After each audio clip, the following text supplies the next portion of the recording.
And many times I have a program that we do like a video conference with folks from different places. And so we are right now studying Romans chapter 8. We're talking about our destinies, and we started off in Romans chapter 8. And so we're reading from verse 28. And the first verse that we read, 28, says, we know. Okay, now, this is not I think. This is I know. I know means I have the certitude. I am certain. I have the persuasion. There is no doubt in my mind. There is no doubt in my heart. I have the conviction. It's proven to me. I got proof. Okay. How many sons do you have? 2 sons. What are their names again? Jacob, Josiah, and Zechariah. Is Jacob your son? Yes, he is. Do you know that? I know that for certain. Is it something you think or you believe? I believe. There is a point beyond belief, which is knowing. Yes. When I believe is not as strong as knowing. That's good. I want to know for sure. Yes. And so when people in relationships have uncertainties, then they say, let's go for a DNA test. Right. I want to know for sure this is my child. Mm-hmm. They are looking for proof. They are looking for the knowing.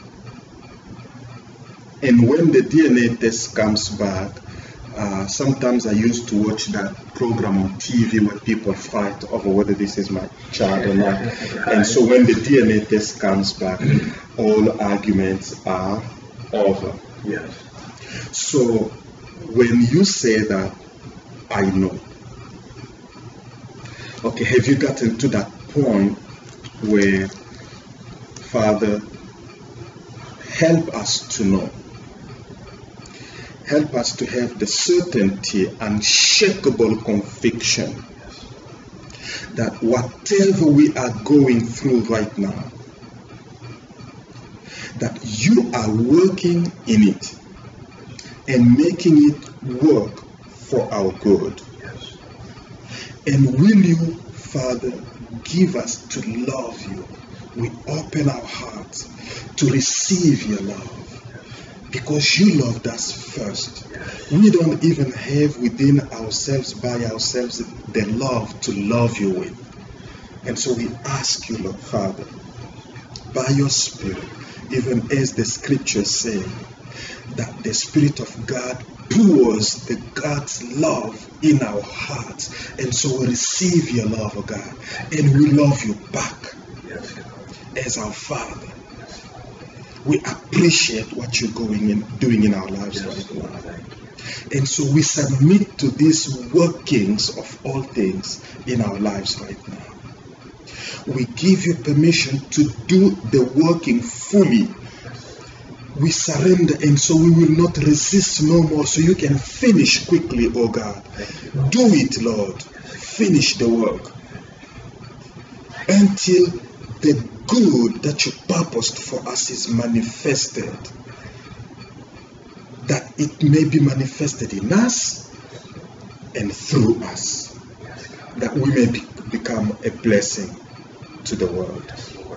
In the name of Yeshua. Amen. Amen. And so we know. That's good. I want to know. Father, I want to know. My mind is restless. Sometimes I wonder. Sometimes I question your motives, oh God. But today, I repent for even questioning you, for being rebellious. I surrender to you. let me know.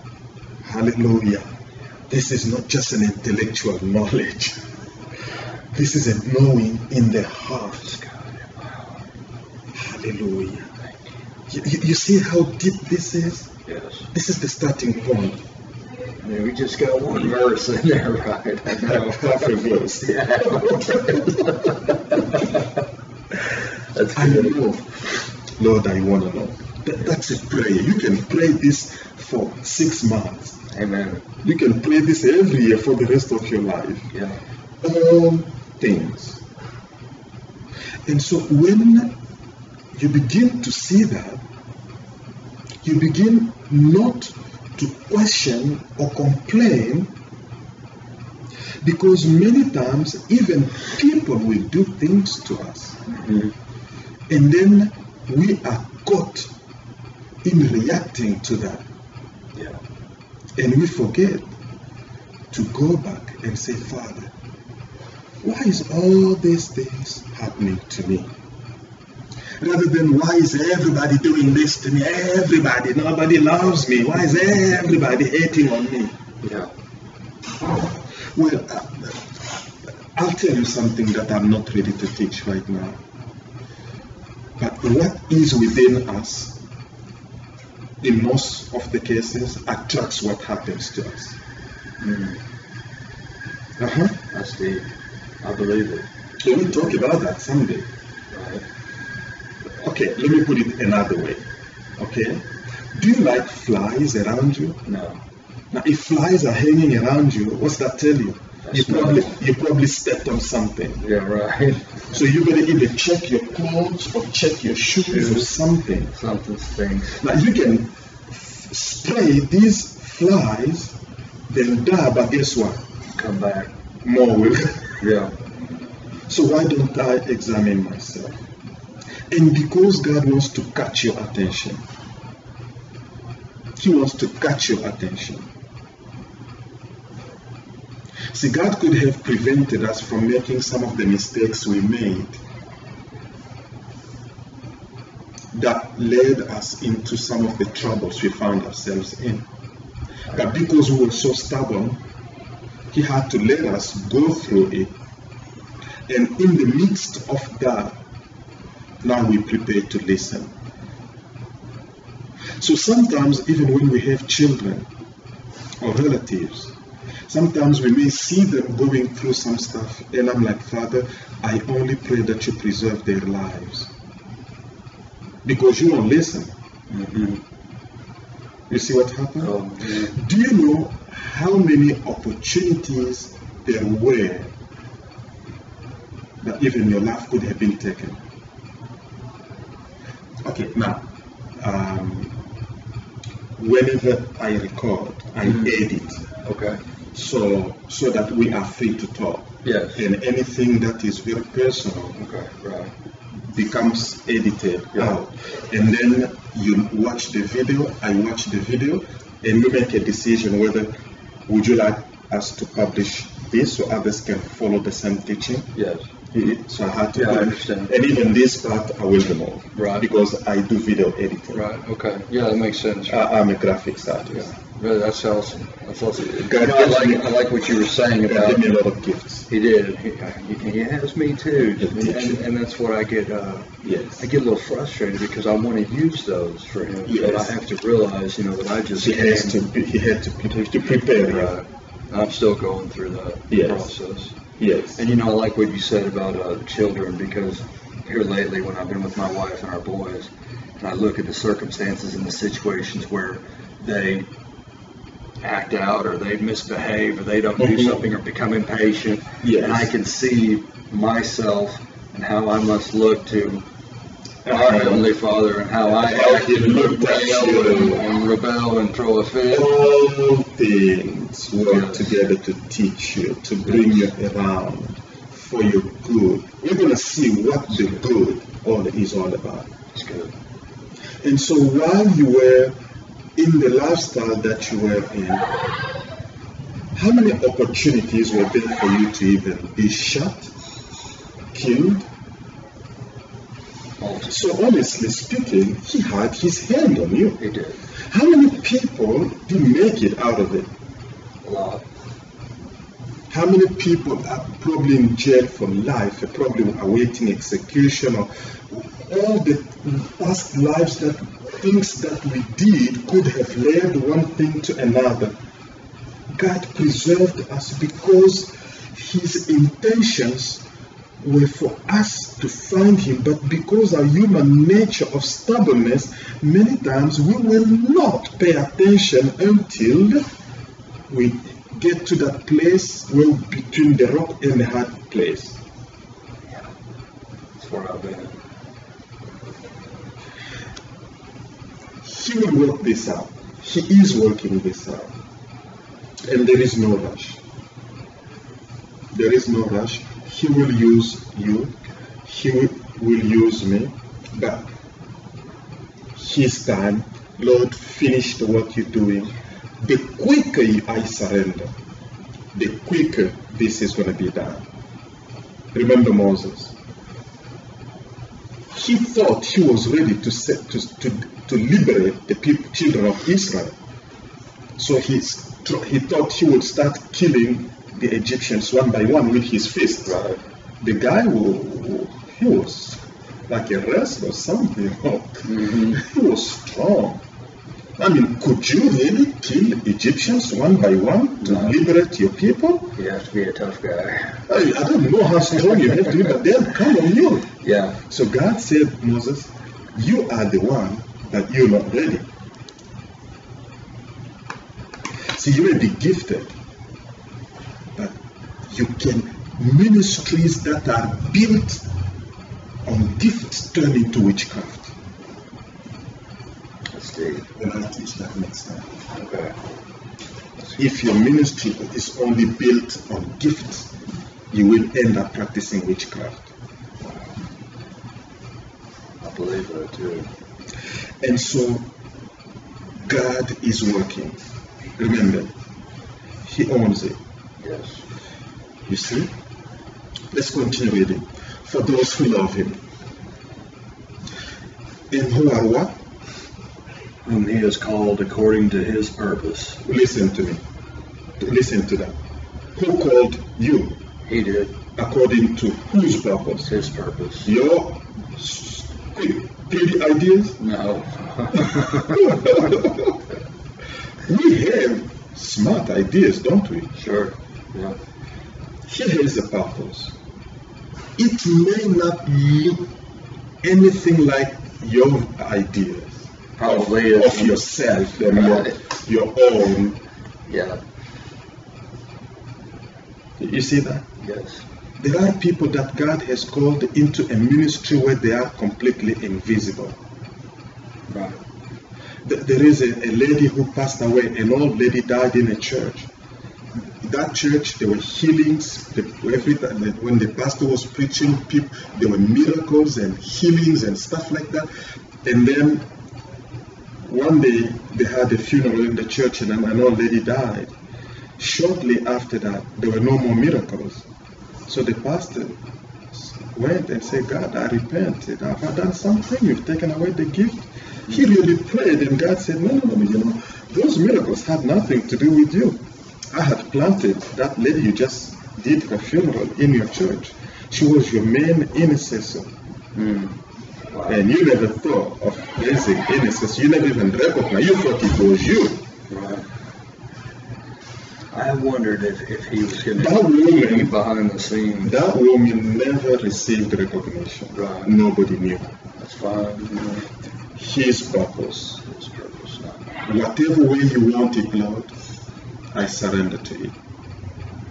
Father, we want to know your purpose for us, for our families, for our spouses, for our children.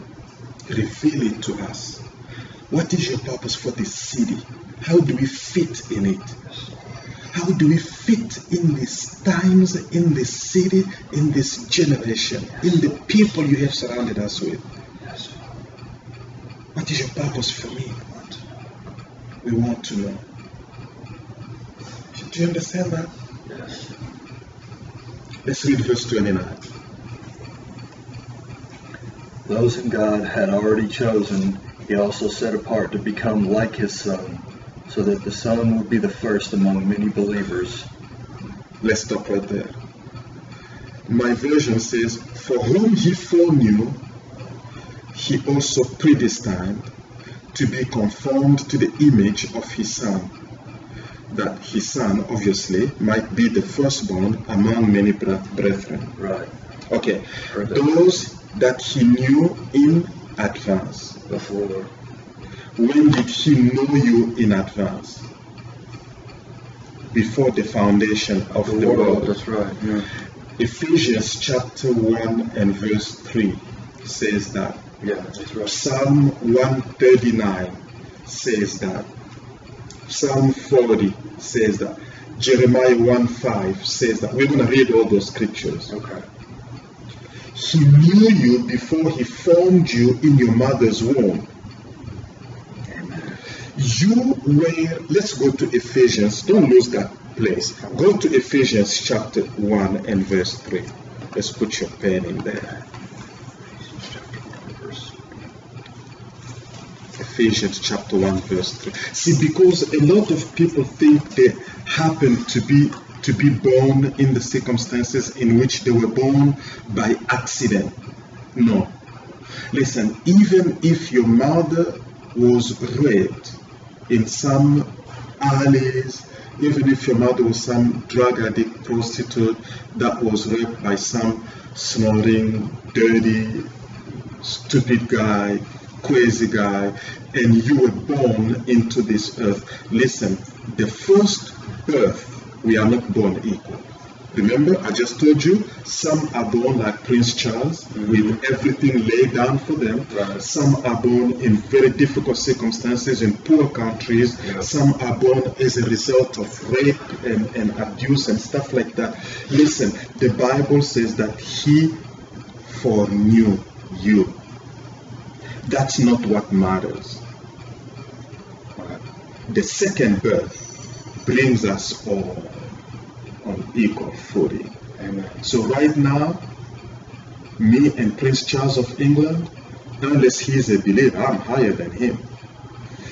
I answer to a higher kingdom. Amen. I wear a higher crown. That's right. I agree. And my purpose on the earth could be greater than he can ever accomplish as a king in England. It will be. So the first birth may be such that you can drive a Bentley, a red label Bentley, you can drive a Rolls Royce, every year a new one, and I can walk and hike and catch a bus, pick up dust. But my purpose in this city could be such that because of your presence and your ministry in this city, storms can come, tornadoes can come, and they will be redirected. Amen. And you may not know that. And nobody may never ever know that. Right. Your neighbors may never know what your presence does to the neighborhood. You're right. What is your purpose? God, what is your purpose for me?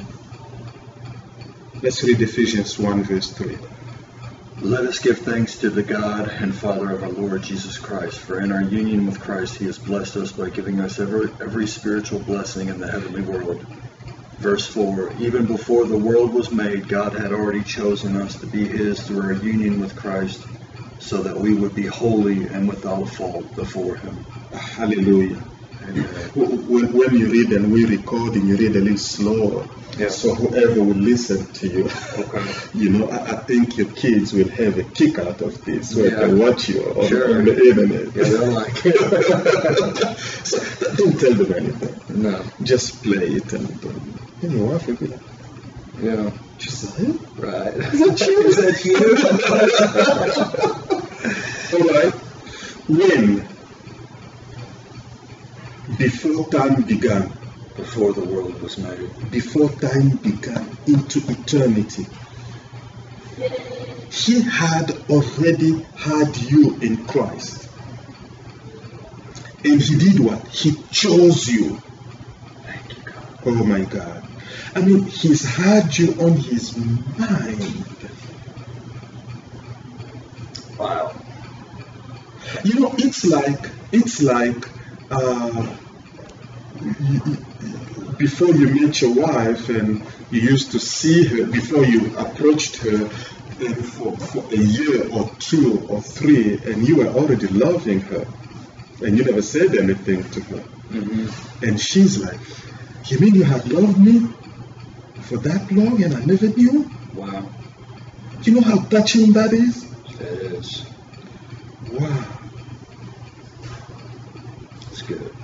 Even when I was in the mess, he still had you on his mind. He cherished this purpose for you, even when you turned your back on him, when you did not know him. He nurtured it. He meditated on it. He held it preciously in his heart. He wouldn't let go of it. And he pursued you. Thank you. And made sure he caught up with you. Listen, if he had to break your leg to catch your attention, he was going to do it. That's right. Just like the shepherd holds the sheep around his leg when it keeps going away from the flock, he'll take the rod and break its leg. And then carry it Yes! You know. That's exactly what he's done with us, right? Amen. Thank you. You understand? Yes, I do. Understanding these things is crucial, even to us being thankful to God. It changes our prayers. It changes the way we see ourselves. I don't care what people think about you. Right. I don't care what your parents say about you. Right. I don't care if nobody believes in you. God still believes in you. He made an investment in you before time began, before we started counting years. We did. That is a long time. That sounds like it's as eternal as God is eternal. Hallelujah. Thank you, God. Hallelujah. Let's go to Isaiah. I think I want us to lay down the foundation very, very clearly. Don't lose that, Romans, please. I've got it. Let's go to Isaiah chapter 50. 50. Isaiah chapter 50. Read from verse 1. Isaiah chapter 50, verse 1. The Lord says, do you think I sent my No, people... 51. I'm sorry, 51. 51. Isaiah chapter 51 and verse 1. Verse 1. The Lord says, listen to me, you that want to be saved, you that come to me for help. Think of the rock from which you came, the quarry from which you were cut. Stop right there. Who's the rock? Jesus, the Father. So there was a huge rock, and you were cut a piece out of him. So you are meant to carry his DNA. You are meant to carry his identity. You are meant to carry his makeup, his nature. He actually released a piece of himself as he sent you into the earth. Amazing. Today we don't look anything close to that. That's okay. Right. We're going to get to that part. But it's important to know where you're coming from. It's a tragedy when people don't know where they came from or where they're going. Does that make sense? Yes. When you don't know where you're coming from, you have an identity crisis. Right. And that drives people crazy. It does. It drove me crazy. Today, now you know where you're coming from. Amen. you know your Father now. Praise God. Thank you, Lord. Even if you didn't know your earthly Father, we can put that to rest now. Right. There is a mighty God in heaven who fathered you and thought of you and carried you in his heart. Praise you, God. Thank you so much. He's carried you all along, Praise God. and he won't let go. Hallelujah. Let's go to Jeremiah chapter 1. I like Jeremiah. Let's go to Jeremiah chapter 1 and verse 5. Jeremiah chapter 1, verse 5. I chose you before I gave you life, and before you were born, I selected you to be a prophet to the nations. Okay, listen to my version. Before I formed you in the womb, I knew you. So you didn't exist when your father and mother got together. That's not when you started existing. He said, before I formed you in the womb, it doesn't matter what womb you were formed in. It doesn't matter how poor that woman was. It doesn't matter how crazy the man was, or still maybe. It doesn't matter whether he was irresponsible. It is God who did what? Formed you in that womb, placed you there. He knew you. When did he know you? Before time began. And at the right time, he came and formed you in a certain womb. It was just a channel. It was that an envelope. Because you cannot come into this world except through a woman's womb. Same thing had to happen to our Lord Jesus Christ. He had to come through a womb. That's the official legal way of entering the earth. Amen. It's illegal to come any other way. It's illegal, right? We don't want to be illegal. That's good. I like that. Before, can you imagine the big, mighty, eternal God knew you? He planned, he orchestrated everything, and he released a piece of him. Somehow he took risks, didn't he? If you look at it, he really took risks. Yes, he did. A piece of him could be wasted. And there's a lot. There are a lot that are wasting that piece of him. He took risks with you and me. Right. Before he formed you. Father, thank you. You know, I thought God began to think of me when I accepted Jesus. Yet, I didn't know the whole time he had me on his mind. On his mind. Oh, thank you, Lord. Thank you, Father. And didn't stop thinking about me. Wow. Father, we repent that we had you waiting all the time. We was just messing around. It's not like he wasn't talking to us. We truly repent for wasting all that time. And now we come back to you and we say, Lord, help us redeem the time. God, yes. Help us redeem the time. Help us to. We won't let go of you no more. You've known us. You planned for us. Hallelujah.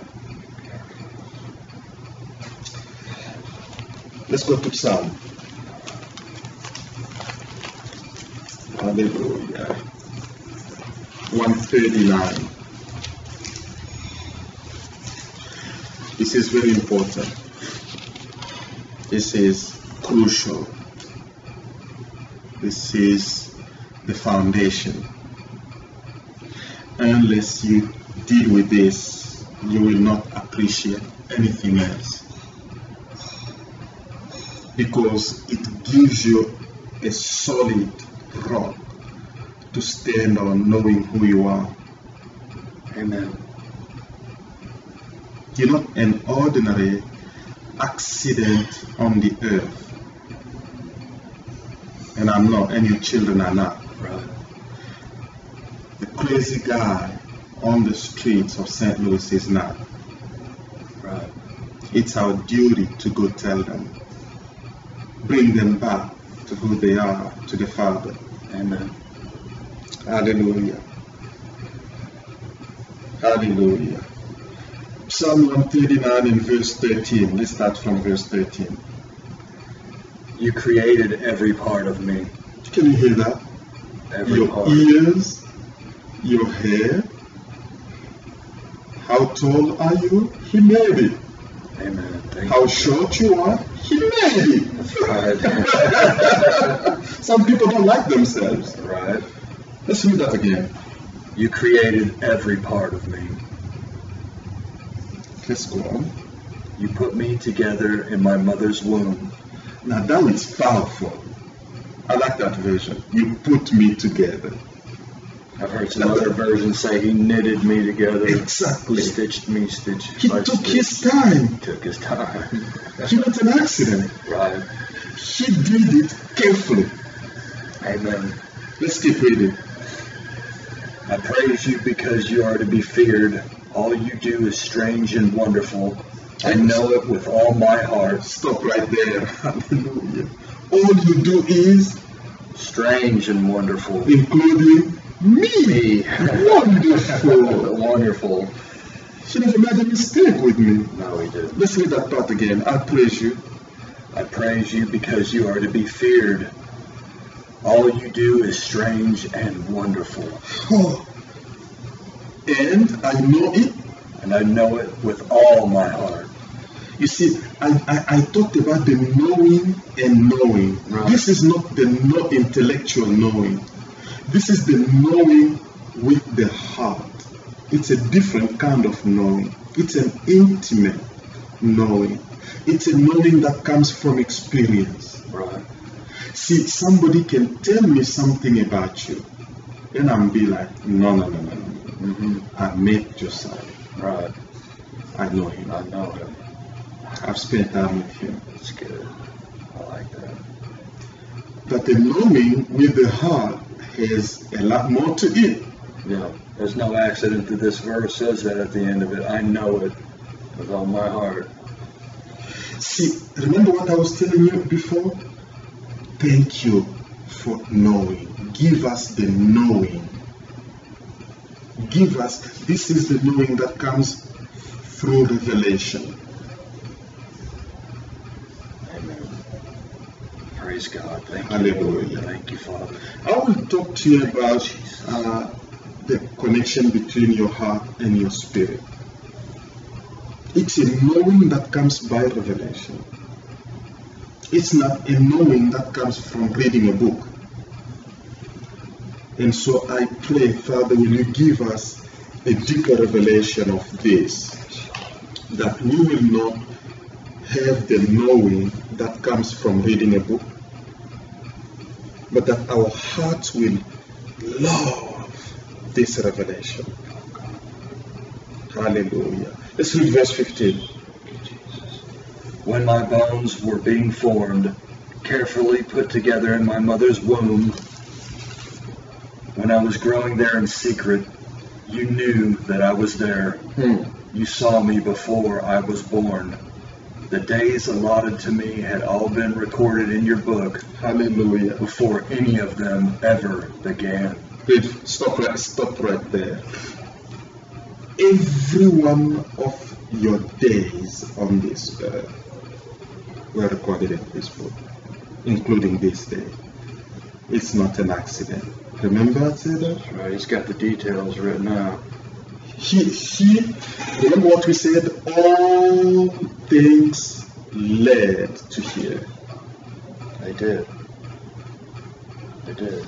You're right. Now we just got to make sure that from here we keep moving through the book. Amen. Father, reveal us our book. Thank you, Lord Jesus. We don't want to be outside of the book. We don't. We want to finish everything that's written in the book for us. Yes, God. Everything that you wrote about me in that book, Lord. Everything, Lord. This was the attitude of our Lord Jesus Christ when he was on the earth.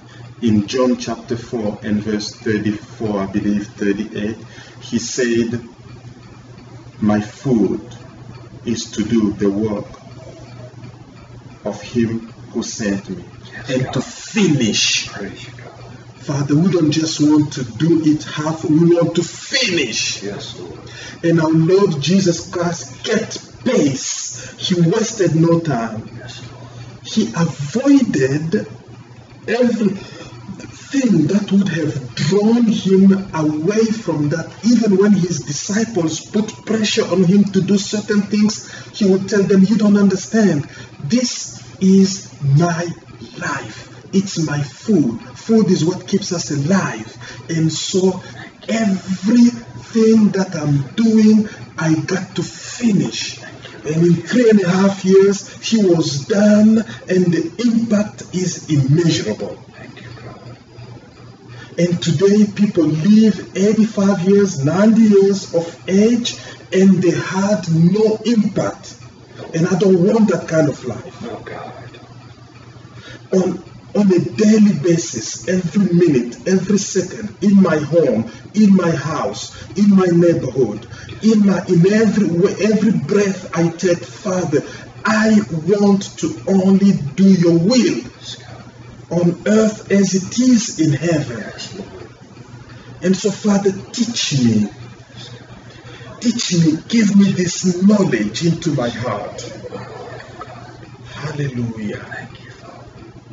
Thank you, Jesus. Let's read verse 17.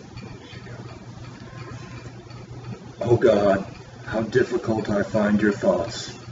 How many of them there are. If I counted them, they would be more than the grains of sand. When I awake, I am still with you. Hallelujah. His thoughts for who? For me. The things that God is thinking about you, even right now. They are precious. They are great. I can never figure them out. More than the grains of sand. And here I am, confused. If only I can receive a revelation of one thought God has for me for the day. One. Oh God, what are you thinking about us now? Father, take us into the fellowship, intimacy of your heart, that we may know. Reveal your heart to us, oh God. Reveal your heart for others, for our spouses, for our children, even for those who persecute us, even for the lost. There are many people the world has written off. Father, reveal to us your heart and your thoughts for them. When we begin to function that way in ministry, our ministries will have a greater impact. Amen. That's good. That's good. Will you have this online where I can go back and look at this? I told you we're going to get it on YouTube. Okay, all right. Good. Good. That way I can go back. There's a lot of information here. I'll have to go back over it. Hallelujah. Until you begin to walk in the revelation of the heart of the Father for yourself and for those around you, you will not be able to accomplish His purposes for you. You must begin to walk in the revelation of His thoughts for you and for those around you. Do you get that? Yes, I do. When you understand His purposes for you and His purposes for the city, You get that picture? Yes. Then you will know whether you are called in the city or not. See, some people try to force themselves. I am not called to minister to everybody. Right. So I'm not going to try to force Yeah. anybody. Right. Some people I'm called to pray for them. You see that? Yeah. So I have to understand, Father, what are your purposes for the city of St. Louis? For this South City area? Right. What are your purposes for this, and how do I fit in there? Right. What's my role here? Right. What's my role? That's good. You understand that? Yes. What is your purposes for my family? How are we raising our children without even knowing God's purposes for them? So how can we raise our children to be aligned with that purpose? See, we didn't get that from our parents. Right. And we paid the price. And God had to catch us by the, what you call this? It's like by the collar of our shirt and lift us up and, oh, you got to be here. Mm-hmm. Then I was kicking and yelling, leave me alone. I don't want to. You know how your children do. Right. But all things working together to bring us to this point. Yes. We can worship God every day and every night just over the thought that God took the time to knit me together. Amen. I can be so grateful over that even if I didn't have a new car. Even if I didn't have anything else. I can just rejoice in that. Amen. Hallelujah. He's a good God. Let's go to Psalm 40. The same book of Psalms, in chapter 40, and we read from verse 6. 40 verse 6. Let me get there first. I like to follow with you. My spirit was still jumping, so I'm a little bit late flipping the page. Hallelujah. Let's read Psalm 40. Psalm 40 verse 6. You do not want sacrifices and offerings. You do not ask for animals burned whole on the altar or for sacrifices to take away sins. Instead, you have given me ears to hear you. And so I answered, Here I am. Your instructions for me are in the book of the law. Amen. Go on, verse 8. How I love to do your will, my God. I keep your teaching in my heart. Hallelujah. Yes, God. Thank you. Who's speaking? The Lord. Oh, the psalmist is speaking. But this was prophetic for the Lord Jesus Christ. Okay, yeah. This was prophetic for the Lord Jesus Christ. Okay? He says, in the book it is written of me. That's what my scripture says. In the scroll, verse 7, then I said, behold, I come. In the scroll of the book it is written of me. And I have come to do your will, O God. Yes. So if you go to Hebrews chapter 10, you will see the link, Good the connection. I like Hebrews. Yes. One of my favorite books. It is. If you go to Hebrews chapter 10, you will see, listen, our Lord Jesus Christ came to earth to accomplish two things. Number one, what did he accomplish for us? Set the captives free. By dying for us, to set us free. Yes. But before he died for us, he did one other thing. If all he came for was to die for us, he could have come in the morning, fall from heaven in the morning at age 33, get killed, and go back to heaven. Yeah. Why did he have to spend 33 years on this earth? Because he also had to set us an example and demonstrate what a son of God is supposed to live like, for us to follow. Thank you, Jesus. He had to set an example for us to follow. Thank you. And so we behold him. See, what Adam couldn't do in the book of Genesis, the Lord Jesus Christ came, and as a man, he demonstrated what we are called to live like. Thank you. Thank you, Jesus. And then he died to make it possible. Amen. Praise God. Hallelujah. And now let's read Hebrews chapter 10. What verse did I say? Let's start from verse 5 all the way to 7. For this reason, when Christ was about to come into the world, he said to God, You do not want sacrifices and offerings, but you have prepared a body for me. You are not pleased with animals burned whole on the altar, or with sacrifices to take away sins. Then I said, Here I am, to do your will, O God, just as it is written of me in the book of the law. Amen. Amen. When was he speaking like this? So there was a conversation in heaven before the Lord came, between him and his Father. And King David gave it to us prophetically, Wow. announcing the Messiah. Wow. He saw that in the revelation. Amazing. And he said, Father, the Bible says, when he came into the world, it was written his days, his purpose, and so our Lord Jesus Christ said, I make a commitment to do your will exactly as written in the scroll of the book. Amen. Everything that's written in that scroll for me, I must finish. That's the example he left me. And we just read in Psalm 130 that my days are all written in the book.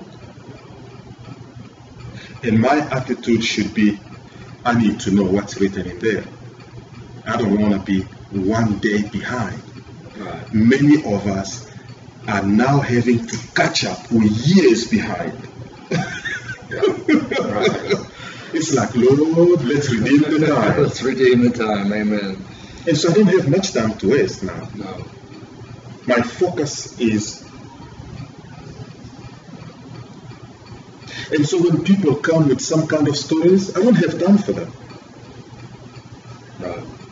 I have to eliminate a lot of things, even things that are allowed are not useful for me in this season. Just like Paul said. I'm focusing to finish my course. When the Apostle Paul came to the end of his life, he told Timothy, I finished my course, I've done my job, now my crown is ready, I'm about to go. Amen. That's the way I want to be. Yes. And so when the Lord Jesus Christ was on the cross, he took the earth as a witness and he said, Father, I've finished. It's finished. All is done. It's finished. See, that declaration, a lot of people don't understand what he meant. Finished. Everything.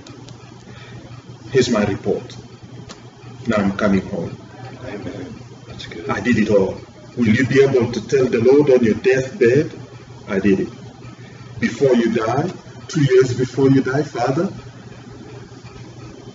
children, wife, neighbors, I've done my work. I've finished my course. Now my crown is there. It's awaiting me. I'm prepared. I'm excited. You can just be doing time on the earth. You can just be doing time on the earth. It's written about me. And so I need a revelation of what's written about me. Amen. I don't want no guesswork. No. I don't want groping in the dark. I don't want to go by trial and error. And I don't want to move by my own clever ideas. No. And I'm not definitely going to allow this world to dictate its style to me. Right. Just like the Lord Jesus Christ wouldn't let the world in his days to fashion the way he was going to live this life. He went by what is written in the book. Right. Can I read a verse from a song? Come on, go ahead. Psalm 33, and it is Hallelujah. Psalm 31, and it's verse 3. You are my refuge and defense. Guide me and lead me as you have promised. Another version says, for your name's sake, lead me and guide me. Exactly. According to, let's go back to Romans chapter 8. According to his purposes. Can you see now? Yes. We're back to Romans 8. He called you. He chose you. He predestined you. God formed a purpose, a plan, intentions, and desires for you in his heart. And then he framed them and put them in the book. And then he said, you are a spirit. You are a part of God in heaven, and you accepted to come to the earth. You accepted to become a human being. And you came and you agreed to this. Amen. The problem is, remember when your son was a baby? Don't you wonder why, when they were babies, they would be smiling and laughing? And see, when we first come freshly into we still have a little bit of some memories of where we're coming from. Unfortunately, the longer we spend in the earth, we got messed up with all the images of the earth. And our parents didn't do good at all. That's right. It's like we forgot everything. We have forgotten everything. And we have to do well to remember. That's one of the purposes of this ministry, is to bring people to that place of understanding where they come from, what they're here for, and preparing to release them, prepare a generation to go and possess our destiny and possess our inheritance. Yes. Co-heirs with Christ. When God delivered the children of Israel from Egypt, his intention were not for them to enjoy manna in the wilderness and miracles around the mountain and signs and wonders, which is the Pentecostal church today. His purpose was to take them into the promised land, and they didn't go.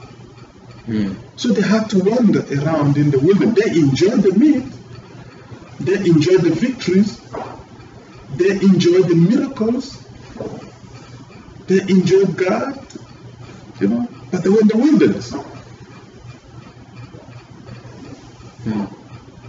Until you put your feet into Jordan River and cross over and begin to conquer. So far, most of our warfare are defensive. The enemy attacks and we defend. But when King David was king in the promised land, he was the one king that conquered the whole land, and the nation of Israel experienced the height of its prosperity and peace and stature and recognition and prestige. That's right. And he knew the secret. Can you see the kind of words he wrote? He really was a man after God's heart. He was. And in this ministry, we talk about rebuilding the tabernacle of David. We have a lot of things God has given us as a ministry. After King David, before King David, Israel was never the same. No, it wasn't. Because he had those secrets. He understood worship. He knew where he came from. He had an appreciation of how he was formed in his mother's womb and the purpose of God and all his days written in the book, and he wasn't going to miss one of them. That's a secret to greatness according to God. Now, when you realize that he foreknew you, he called you according to the purposes that he wrote in the book for you. Let's read Romans 8. Let's go to verse 29. Those whom God had already chosen, he also set apart to become like his Son, so that the Son would be the first among many believers. So what's God's goal? Conformity to the image of his Son. Jesus. Remember I told you, the Lord Jesus didn't just come to die for us. If that's all, he would have come in the morning, boom, be killed, 3 days later, resurrected, go back to heaven. He had to leave. The Bible tells us, we study that next time, he had to go through every temptation that we go through. Okay, now you will tell me they didn't have the internet, so he wasn't tempted with pornography on the internet. Oh, trust me, the girls of Jerusalem, they had their eyes on him. I believe it. What kind of guy is this? He doesn't even try to hit us. Right. And he'll be like, let's go out of here, let's get out of here. He was tempted in every way, which means he was also sexually tempted. Right. If he was not sexually tempted and overcome, he could not help me. We will study that in the book of Hebrews. Right. He overcame all that. He did. He overcame the temptation to become famous. He did. Okay, listen. In his days, Rome was the big city. Mm-hmm. It's like going to Disneyland for your son. Sure. He didn't go. No. It would have been sin. He could have gone just to visit. But he focused on his mission, the Father's purpose. Nothing else matters. We get in trouble because we get distracted easily. Mm-hmm. Well, this is not sinful, you know, it's really not sinful. I'll exaggerate now with you church folks, exaggerate. Right. This is not sin. And so when you look at me and I have eliminated a lot away from my life, I got too many years to catch up, man. I wasted a lot. Yes. I don't have time to play games. I'm not trying to please me no more. Right. Conformity to the image of his Son. And the Bible tells us that the whole world is yearning for the manifestation of the glory of the sons of God. That's right, it does say that. The trees are crying, they're waiting ever since Adam caused trouble. They have because we are the ones God placed here to reign. We'll study that next time we get together. Amen. It's part of our destiny is to subdue the earth. Amen. To release divine reign, kingdom into the earth, not just for humans, even for trees and animals. Amen. For insects and the weather and the environment. It's you that are called to impact the atmosphere around St. Louis. Amen. We have a major, great calling when we begin to operate at the level of sons of God. Watch out. Amen. And the devil knows that. And he does everything to trip you, to distract you with stuff, nonsense. Wow. That's awesome. That really is awesome. Focusing on shoes and churches preaching this prosperity message about new shoes and new suits, and preachers waste their time from the pulpit talking about how they have 100 suits and how they were blessed with a new car and blah, blah, blah, blah. What's your impact in the city? Right, not very much. Not to people who don't have anything. What's your impact in the city? Zero. The devil is having a party in your city and you are just counting your suits and changing cars. Yeah. That's all there is about the kingdom of God. Now, I didn't say God can give you those things, but the wrong focus. Wrong focus. The priority is forgotten. Our churches are called, this ministry is called to raise men and women that will walk in the stature of the sons of God. That's the purpose of God giving apostles, prophets, evangelists, teachers, and pastors to the church, is until we all come to the perfect stature of the Son of God. That's good. That's the purpose of the church. You're right. That's the calling. That's the work that we are called to do. Praise God. That's our destiny. My God, to serve you, Lord. That's our destiny. And when we get to that level, hallelujah. See, ministry is about releasing the life of God, the kingdom life of God into the earth. Receiving it from heaven and releasing it into the earth. Amen. Remember, when God created Adam, he was a pile of dirt. What did God do? He breathed the life of heaven into him, the divine life into him. When Adam received that, what was the first thing he did? He breathed out into the earth. He released it. That's good. What was the first thing he saw? He saw God. Amen. We have to receive that breath fresh every day and release it into the earth. Release it into your family. Release it into the neighborhood. When I wake up, before I come out, I must make sure, breathe into me, oh God. Let me get with you, oh God, that I may have fresh to release into the earth. Amen. That's our ministry. Thank God. That's good. That's a good ministry. Thank you, Lord. So, let's thank the Father for today. Yes. Father, we thank you. Thank you for your word. Thank you. We receive it. Yes. Hallelujah. Let it impact our lives, oh God. Let it transform us. Yes, God. Every part of us to be conformed to the image of Christ. Our mindsets, our thinking, our hearts, our souls, our bodies, Yes, oh God. to be completely conformed to the image of your Son, Yeshua. Hallelujah. Praise you, Lord. This is our focus.